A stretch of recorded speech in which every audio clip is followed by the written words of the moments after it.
صلوات على محمد وآل محمد.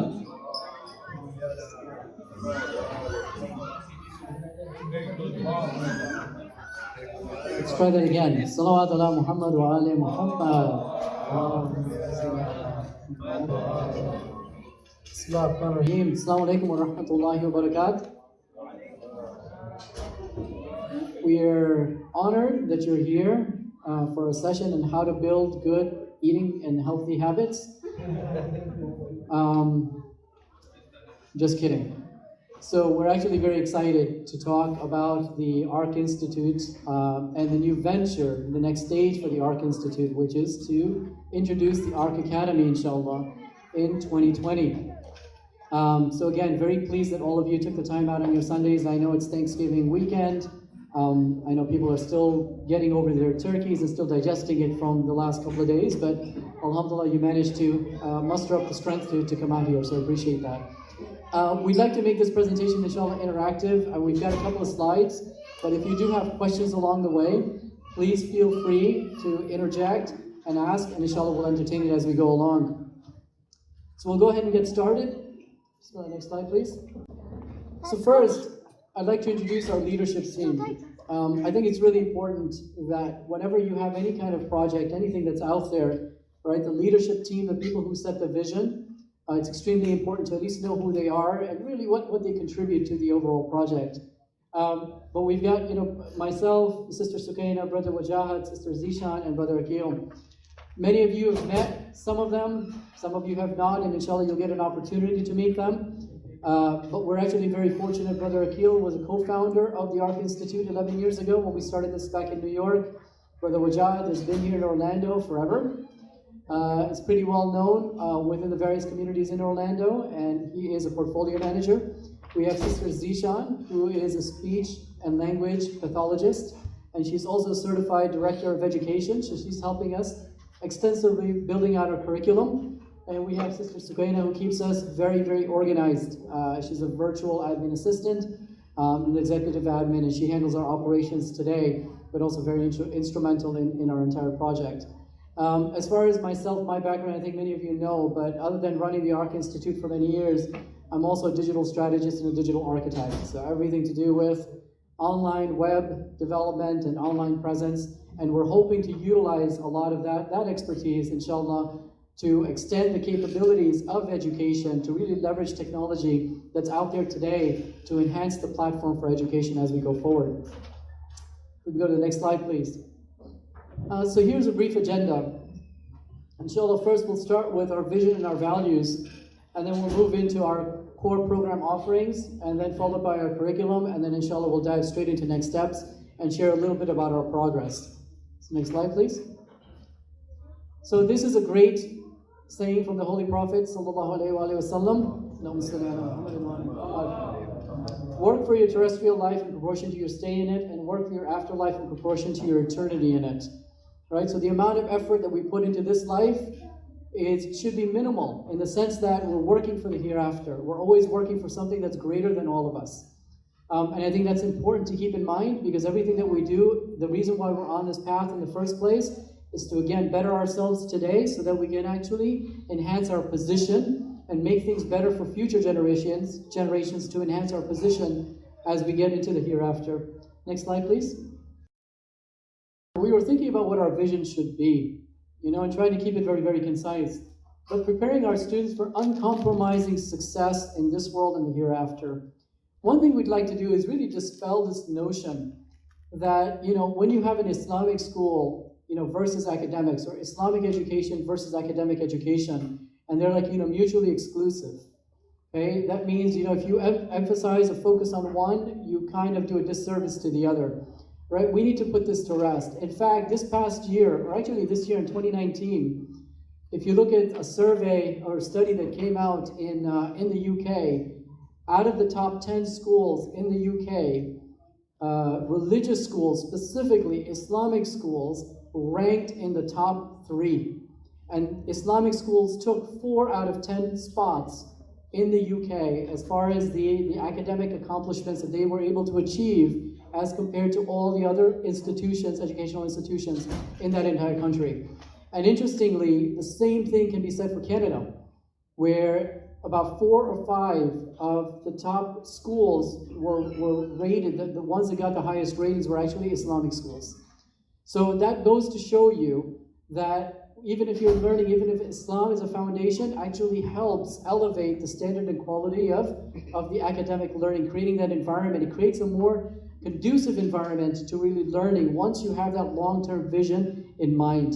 And again, this is very consistent with our Islamic ideals, right? The Quran tells us, and we won't go into an entire dissertation here, but the Quran is very clear that really our purpose in life is to always overcome challenges, to learn more so that we can better ourselves in this world and also in the hereafter. So this is important, and we've stressed uncompromising success. Okay, there's no reason why our children can't grow up, become the best Muslim role model, and also achieve the highest level of success academically. Okay, there's absolutely no reason.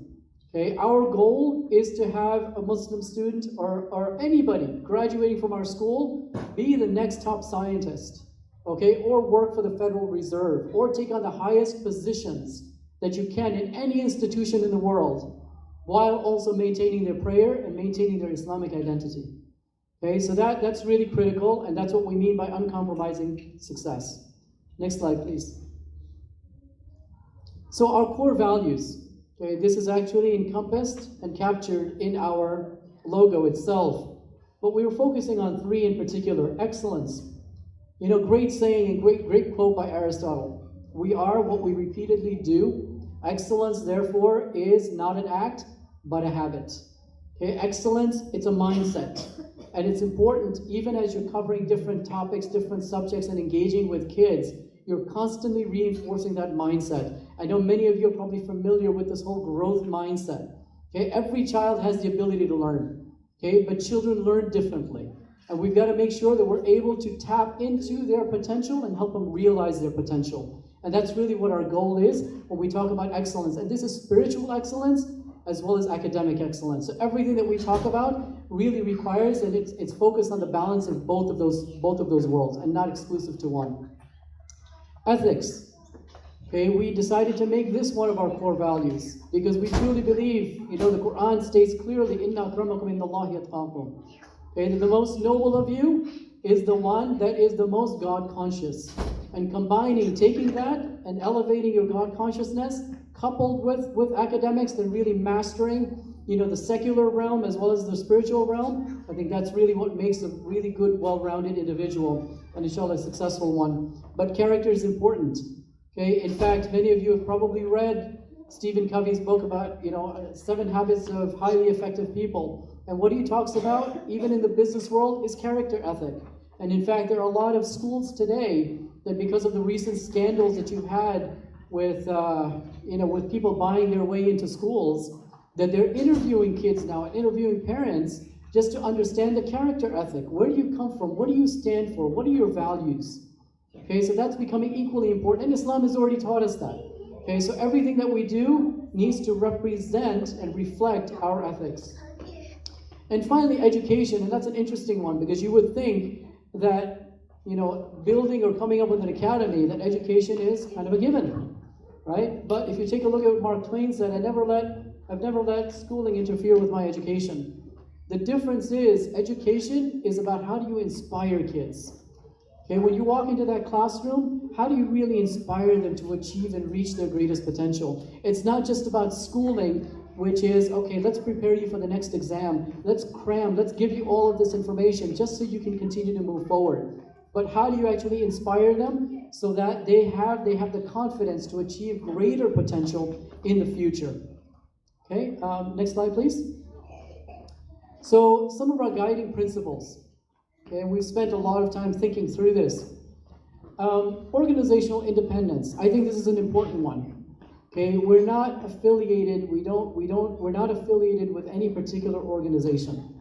Okay, and we've always been independent for the last 12 years, and I think that gives us a lot of strength because we can design a curriculum that sometimes, you know, stretches the boundaries a little bit more than you would be able to, let's say, in a cultural organization or a cultural institution. So I think this gives us a lot of freedom and a lot of that independence.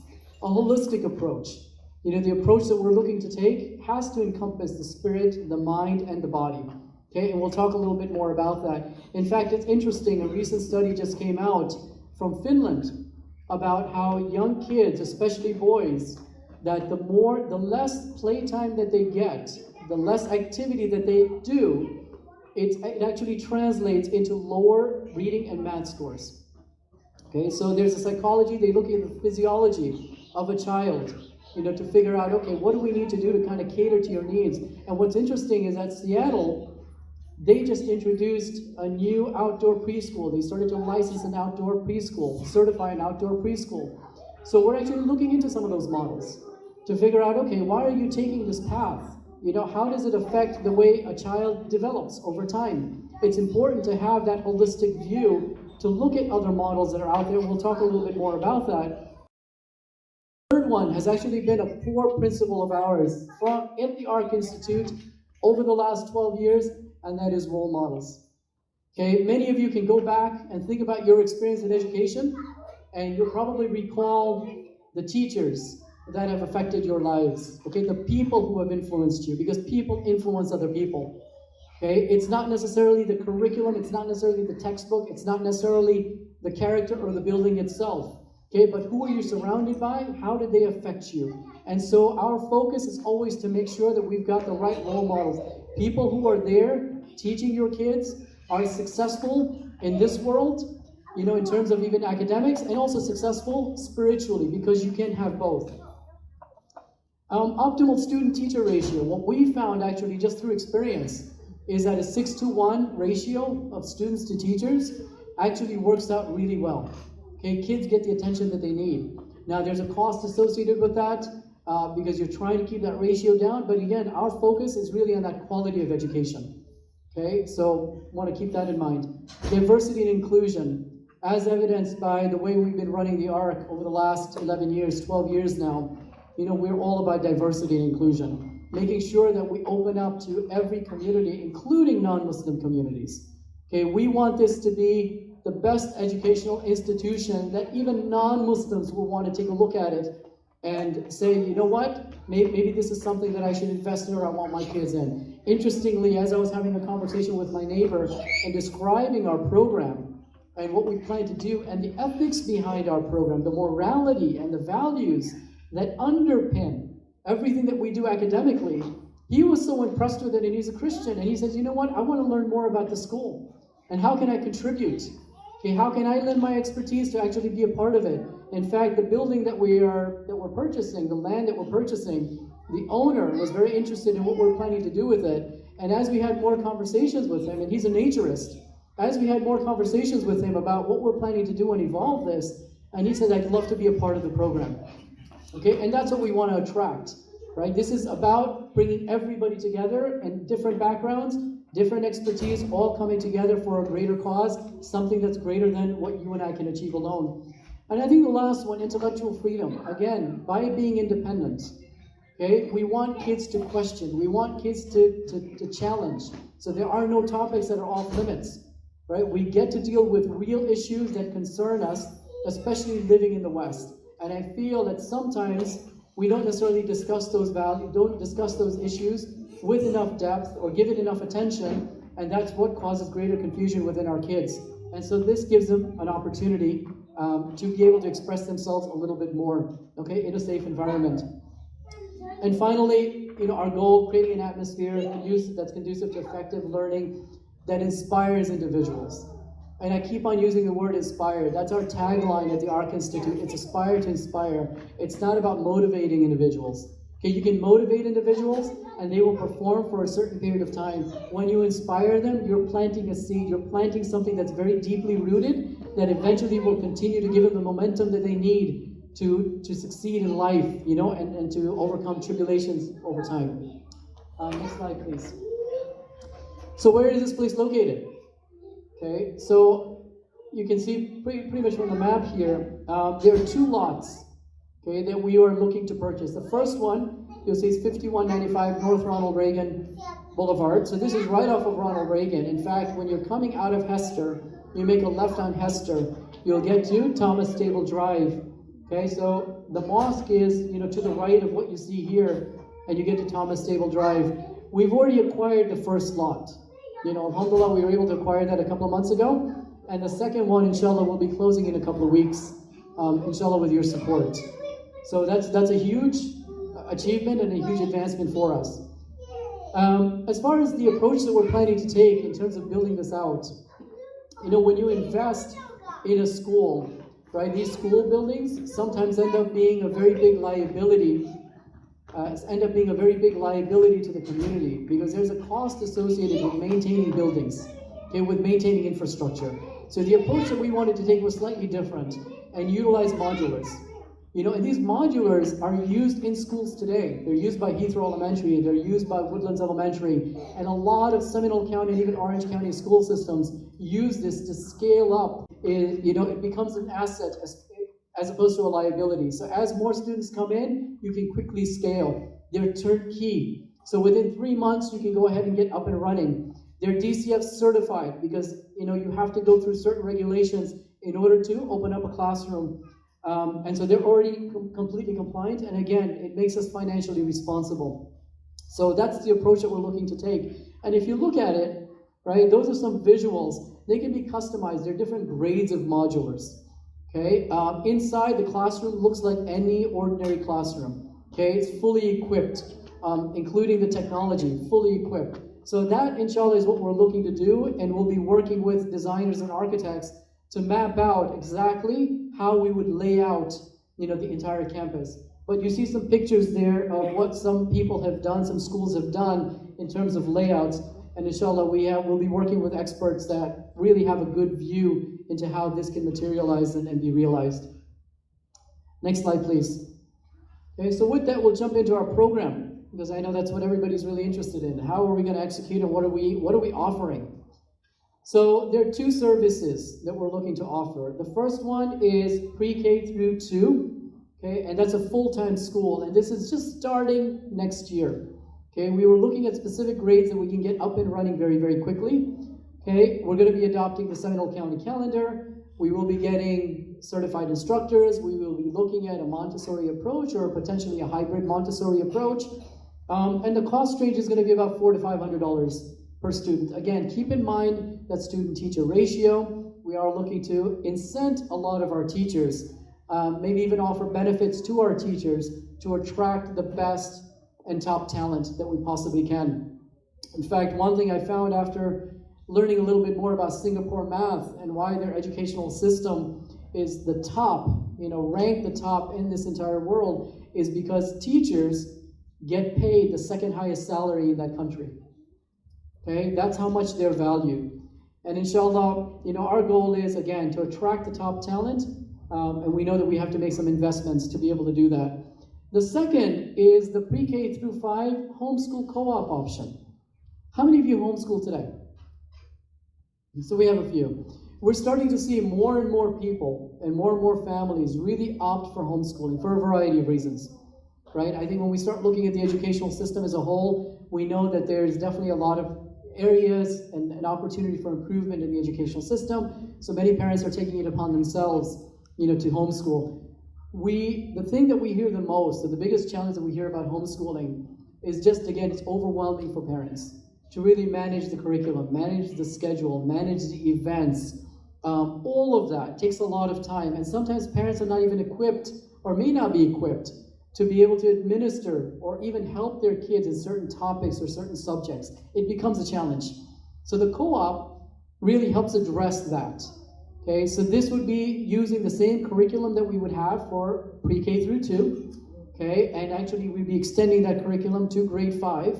So we would build the curriculum for you, we'd organize the events for you, we'd meet twice a week, and have an environment where the kids can come and learn from a certified teacher. They can look at issues that they're having, let's say work on homework assignments or cover various topics. All of that will be coordinated for you, so that all you need to do is just bring these kids. And the reason why we thought about this too is this gives, for those who can't even afford a full-time school, this is yet another option that's a little bit more cost-effective, right? So it's at the midpoint of not necessarily sending your kids to a full-time school, but you're kind of meeting halfway. And we're working through the details of the different variants of homeschooling options that we would be able to offer. And I think the biggest thing here is also access to subject matter experts. Okay, so bringing in professionally certified instructors to be able to conduct these sessions, as opposed to homeschoolers and parents taking it upon themselves to be able to do everything. Our intention, inshallah, from a technology perspective too, is to have portals, so that when students or parents are covering a particular topic and they're not sure how to address it with their kids, the teachers at our school would be recording videos, okay, on exactly how do I cover this particular topic, what's the best approach to help you learn. So even as a parent, you'll be getting a lot of offline access or online access to a lot of resources to help you conduct these sessions at home. So inshallah, there'll be an entire resource pool that we're looking to develop over time. Next slide, please.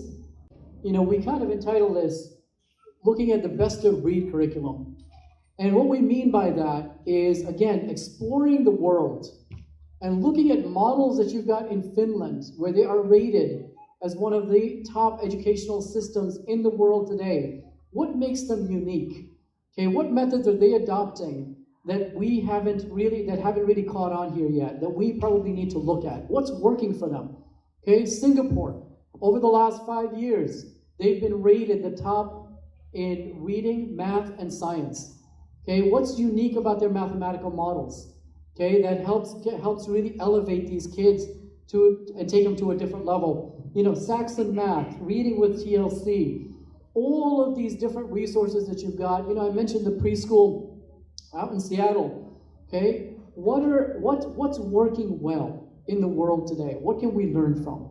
And so our intention is, we've actually broken this out within our group, and we're going through each of these different models. We're going through each of these different types of programs to figure out what makes sense. How can we apply different aspects of each one to build a custom curriculum that will really address the needs of our kids and our community? Remember what I said in the beginning, uncompromising success. Okay, we want to make sure that we take and derive benefit from the best programs that are out there in the world. And we have an opportunity now to do it. Okay, not many people are afforded that opportunity, because many times, even with homeschool curriculums, that's something that's handed to you. Someone's already put that together based on systems that are already in place today. Okay, so by taking a step back, looking a little bit more broadly, and really not just the United States, but broadly across the world, that gives us access to, resources that we never had access to before. And you'll notice character education. Okay, so character education, building trustworthiness.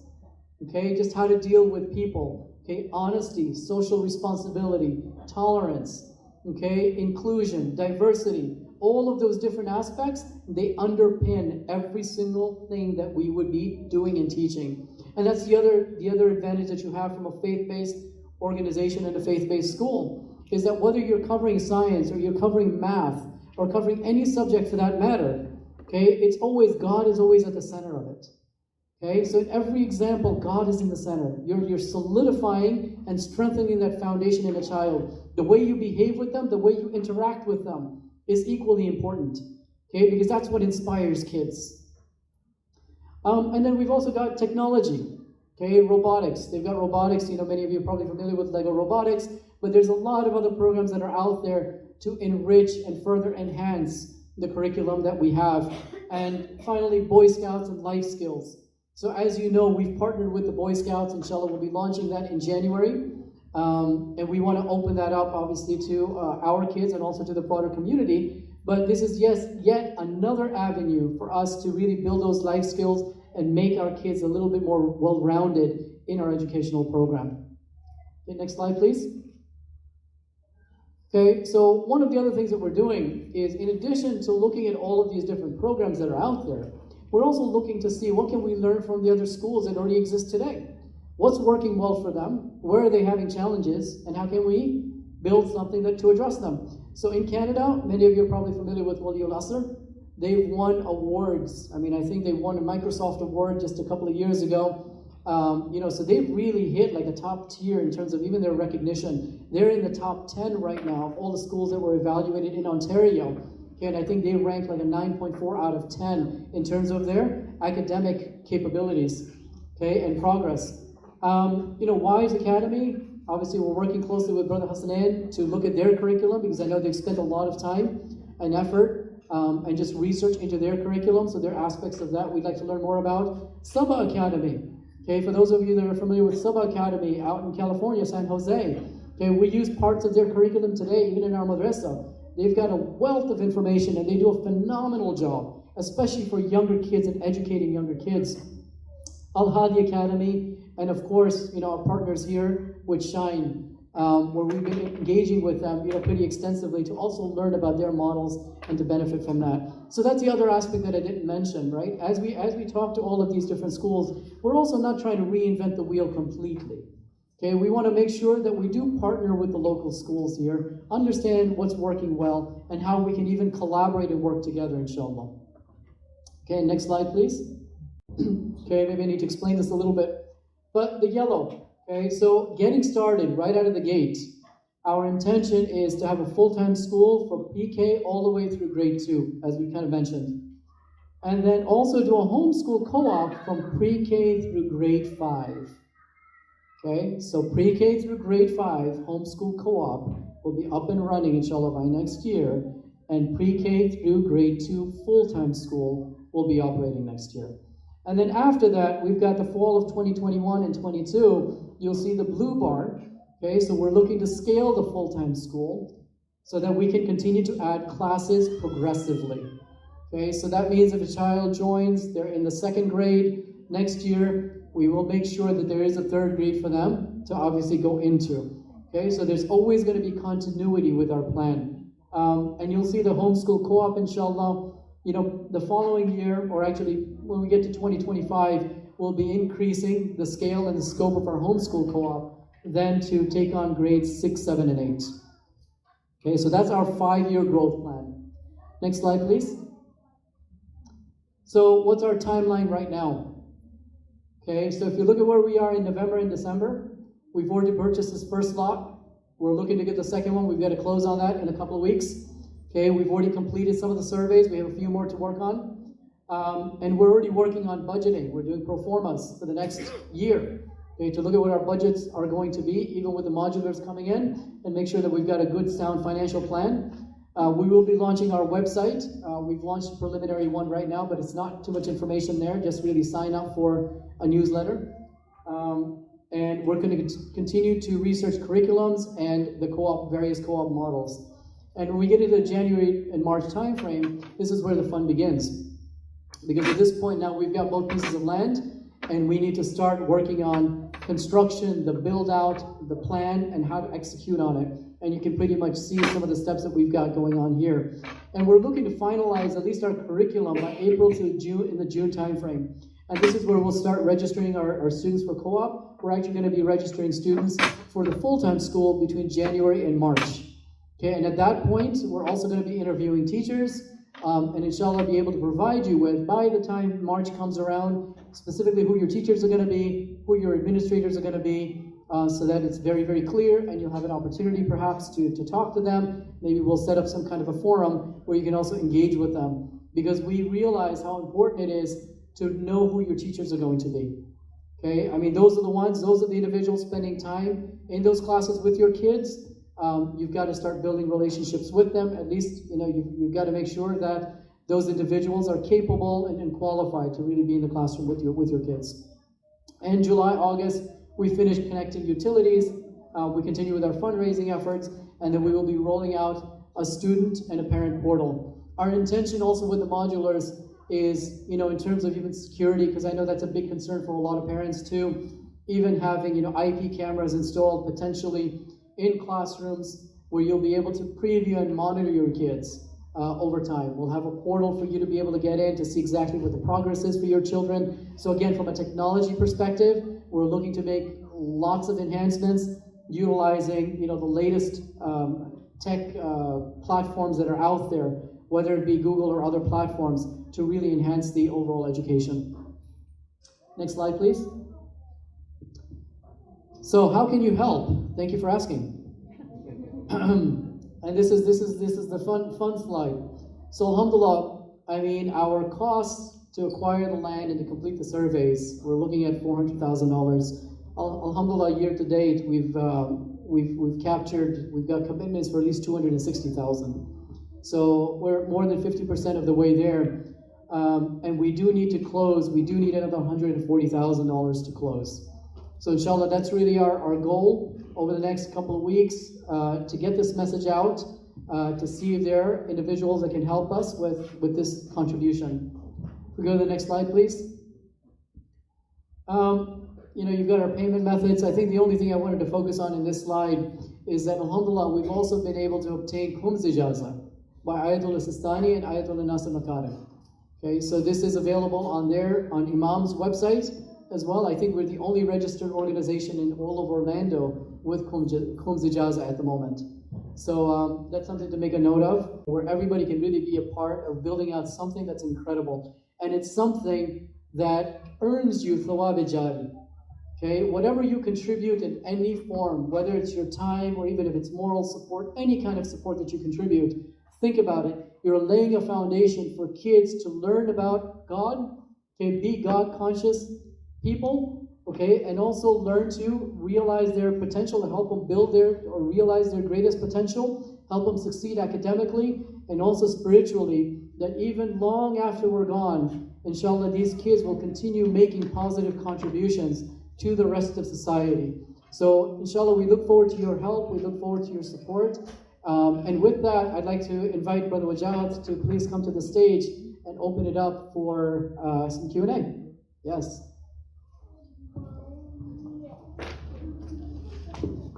Such a quiet group. Q&A. Come on up. So we'll open it up for any questions that you may have. Hopefully we've answered quite a bit, but I'm sure there might be some lingering ones in your mind. So any questions? Can you turn on the light, please? Somebody who's back there? Thank you. Oh, Sister Azia.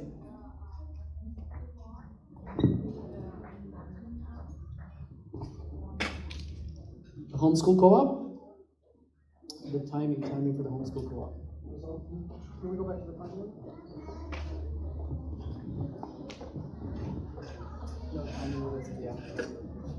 Oh, we haven't decided that far out. That level of detail hasn't been thought about. But if you have an opinion, or if you think we could easily do a survey to find out if.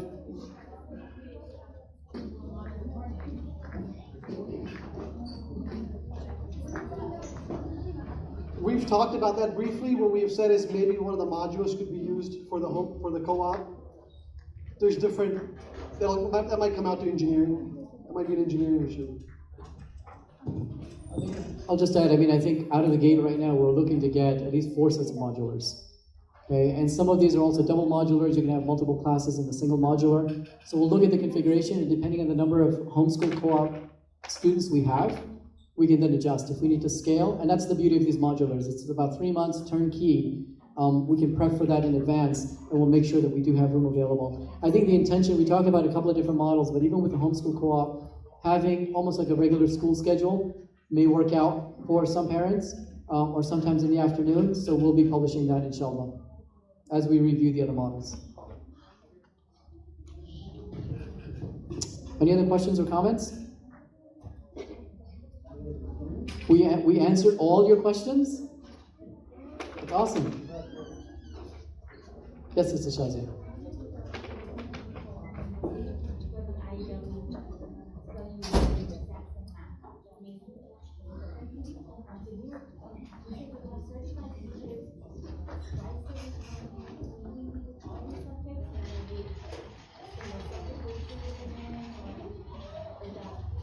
No, so those are the details that we still need to work out.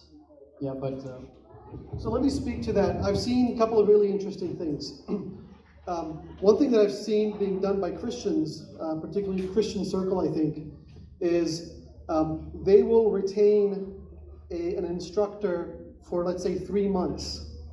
A fairly qualified instructor, and they will run a module on that subject matter, by that person. So one of the things that we have talked about is, particularly for the older kids, obviously this is but we can reach out to some of the UCF grad students Okay, because in their Department of Education, as part of getting their degree, they have to do certain internships. Okay, some of these master's level kids are looking for a place where they can teach math. Okay, as part of their graduation requirement. So that's something that we have discussed. It's not something that we have decided on. We'll take feedback as needed.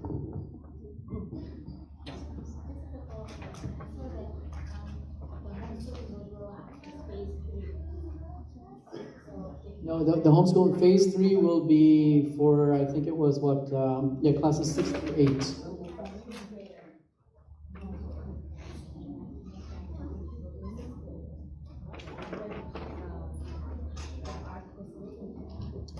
So accelerating this? Accelerate just for you? If we have enough interest in that age range as well, I mean, that's something that we can consider, accelerating a little bit more. So I think when we open up our registration in January, let's get feedback, and then this may change kind of the approach that we take.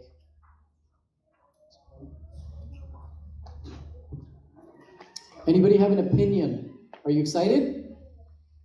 Oh my God. It's pretty bad. Yes.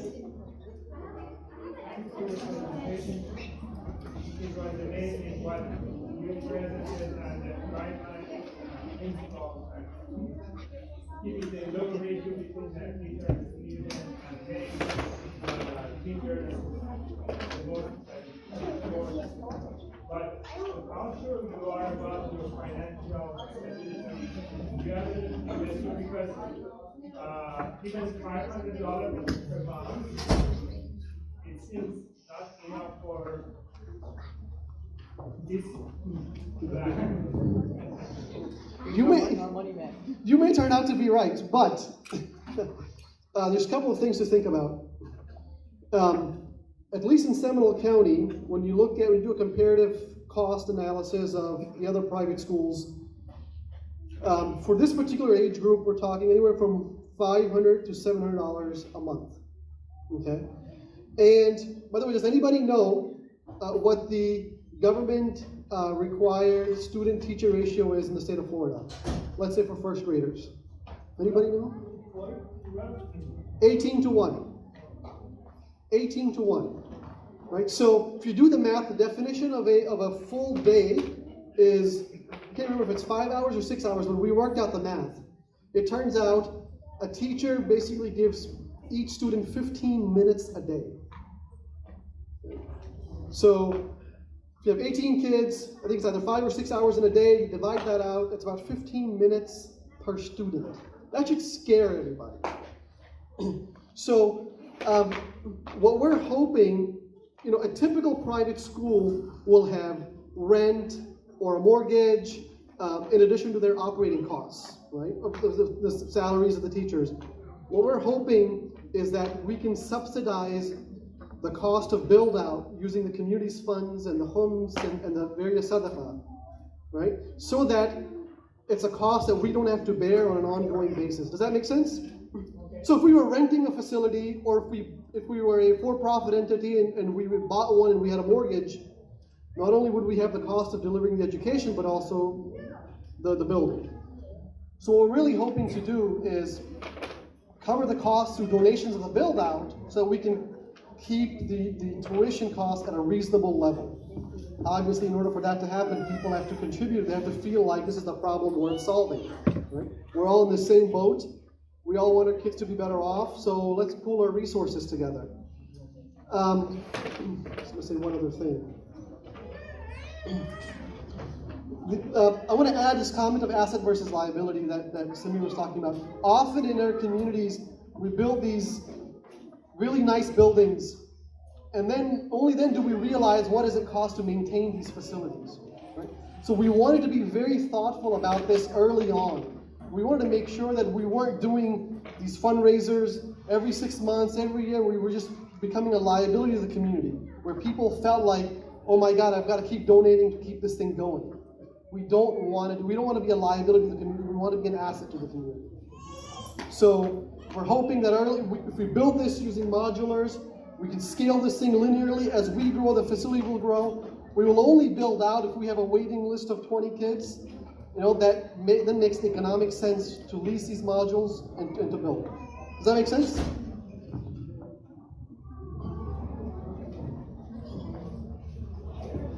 Any other questions or comments or feedback? Any general feedback?